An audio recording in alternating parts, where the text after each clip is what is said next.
What's happening, Zoo Crew? My name is Clay Newman, and I'm very excited to bring you Season 3 of the Zoo Review. In this season, I'm a little bit fatter, but my hair is better, so all in all, I'm still a solid Los Angeles 5. Now, in this season, I have heard your feedback from Season 2. Some of you did not like that I used somebody else's footage. You didn't like that I was just scouring YouTube and stealing animal clips from that. And I get it. If we want to watch some shitty knockoff of Planet Earth starring somebody who's vaguely a comedian as the narrator, we could watch Netflix's Animals. No, this is going to be different. And I promise you, I will do my very best to keep everything on Season 3 of the Zoo Review 100% original.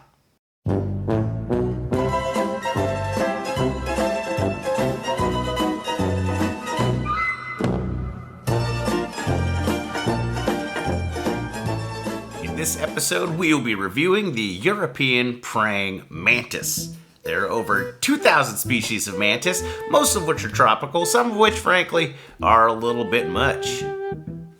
The European mantis is the largest of the species, with the females measuring in at over 3 inches long. They've got that classic mantis look that we all know and love. The word mantis is derived from the Greek word mantikos, which vaguely means prophet. Prophet is, of course, vaguely a Greek word for schizophrenic. Their closest relatives are cockroaches and termites, so while the praying mantis is not full-blown gross, it's safe to say that Adorableness, it's not going to be their greatest category. Their little kung fu stance is pretty fun, and normally having human-like features is a plus, but in this case, they just look wrong, sort of like a white actor and Asian faced. In this category, I can only give them 5 points. Much like the pious figures for which they are named, the European praying mantis can be a real murderous asshole. Now, most insects, when they kill, they need to use poison. The mantis does not. That earns you automatic badass points right there. The spikes on their stick-like legs act like skewers which pin their prey down, which is necessary for the mantis because the praying mantis only eats animals alive. That definitely gets you some badass points, you fucking lunatic. Insects are never going to be the top of the food chain. Birds, frogs, lizards, bats, they have all been seen eating these lanky knife monsters, but the mantis is not an easy meal. They will fight back.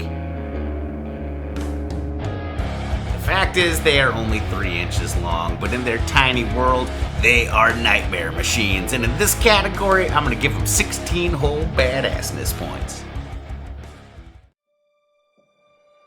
This particular animal partakes in coital cannibalism about 20% of the time. Now, what does that mean in layman terms? If you are a dude mantis, there is a 1 in 5 chance that the lady mantis will eat your goddamn head. Now, that's not a euphemism for blowjobs. The female literally eats the male's face and cranium before sex.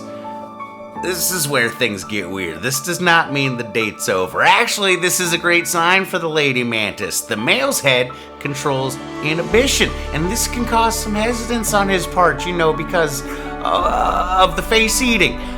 But without that pesky head, the female is left with just a horny-ass male thorax. It is perfectly capable of mating without the brain. I do believe most human women, they'd be more than okay with this system, so I am definitely giving a lot of points for that. Unfortunately, these are still just dumb bugs that are real into light bulbs, so I can't give them too many points in this category. When it comes to intelligence, I'm going to give them 11 points. These are animals with great vision. They hunt by sight and are actually one of the only insects that can see in 3D. Most insects aren't actually able to look at one object with 2 eyes. The mantis only has 1 ear, which is actually located at the bottom of its belly. This allows them to pick up bats' echolocation, which is pretty dope, but not very useful with anything other than bats. These are cool animals, especially for insects, but having wings you don't use. That is the animal kingdom version of wasted white privilege. In this category, I am giving these tiny little monsters only 8 points. Despite being a relatively rare sight, the European mantis is officially listed as least concern. Congratulations, you stabby little weirdo.